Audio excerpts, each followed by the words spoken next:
नमस्कार दोस्तों, मैं अखिलेश कुमार स्वागत करता हूं आप सभी का एक नए वीडियो में। तो बात करेंगे शिगाची इंडस्ट्रीज शेयर के बारे में, क्योंकि 2 दिन से यह स्टॉक कंटिन्यूसली तेज़ी के ट्रेंड में बना हुआ है। कल इस स्टॉक में 17% का तेज़ी हुआ था और आज भी इस स्टॉक में 12 से 13% का तेज़ी देखने को मिला है। तो ये स्टॉक लगभग 80 रुपया से भी ऊपर गिर करके लगभग 34 रुपया के आसपास आ गया था और 34 रुपया से स्टॉक 2 दिन में ही 42 रुपया पे आ गया है। तो इस स्टॉक में और कितना तेज़ी हो सकता है, सारा चीज़ डिटेल से डिस्कस करेंगे। और आप लोग चैनल पे पहली बार विजिट किया तो सब्सक्राइब कर लीजिएगा। तो चलिए दोस्तों, शुरू करते हैं आज का वीडियो। तो शिगाची इंडस्ट्रीज देखिएगा, एक फार्मा सेक्टर की कंपनी है। इस कंपनी का जो जून क्वार्टर का नतीजा आया था उसमें कंपनी का सबसे ज़्यादा देखिएगा, एकदम पूरा कंपनी मुनाफे से घाटे में आ गई और 101 करोड़ का घाटा कंपनी ने जून क्वार्टर में किया था। उसके बाद से ये स्टॉक कंटिन्यूसली एकदम देखिएगा तो गिरावट दिखा रहा था, लेकिन कल से इस स्टॉक में देखिएगा अचानक से तेज़ी देखने को मिला है, क्योंकि कंपनी ने अनाउंसमेंट किया है कि 16 सितंबर को जो सो कंपनी का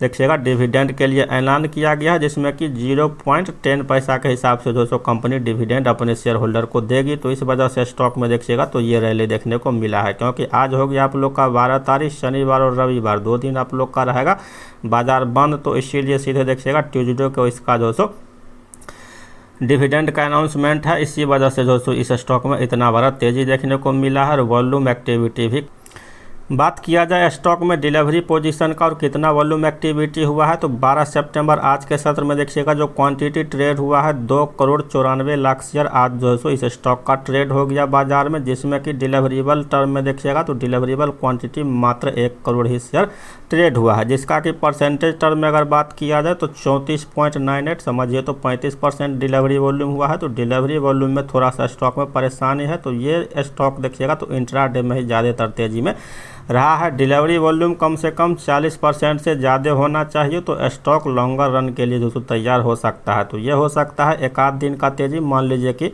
मंडे या ट्यूसडे तक 1-2 दिन इसमें तेज़ी जो है आप लोग को और देखने को मिल सकता है। उसके बाद तेज़ी जो है आप लोग को ख़त्म होता हुआ भी देख सकता है। तो इस स्टॉक के बारे में बात कीजिएगा तो ये स्टॉक का 40 रुपया पे जो है सो रेजिस्टेंस था, जिसके ऊपर स्टॉक ने आज क्लोजिंग दे दिया। तो 40 रुपया के बाद इस स्टॉक में अब डेली चार्ट पे जो अगला रेजिस्टेंस बनता है वो बनता है आप लोग का लगभग 50 रुपया के आसपास। तो ये स्टॉक हो सकता है तो 50 रुपया की ओर अगला मंडे या ट्यूसडे तक जाने का कोशिश कर सकता है। तो इस बात का आप लोग को ध्यान जो सो रखना है। तो ये शॉर्ट टर्म में ही चलेगा, लॉन्ग टर्म के लिए अभी कुछ भी कहना मुश्किल नहीं है। लॉन्ग टर्म के लिए जब भी स्टॉक कंपनी देखिएगा अगर Q2 सितंबर का रिजल्ट आता है उसमें कंपनी का किस तरह का परफॉर्मेंस रहता है, फिर उस बेस पे जो स्टॉक डिसाइड करेगा कि आगे और कितना तेज़ी हो सकता है। तो ये जो तेज़ी है ये शॉर्ट टर्म के लिए, इंट्राडे में आप लोग देखिएगा तेज़ी 2 दिन में लगभग आप लोग का जो 30-35% स्टॉक चल चुका है। तो मान सकते हैं आप लोग कि लगभग 10% का स्टॉक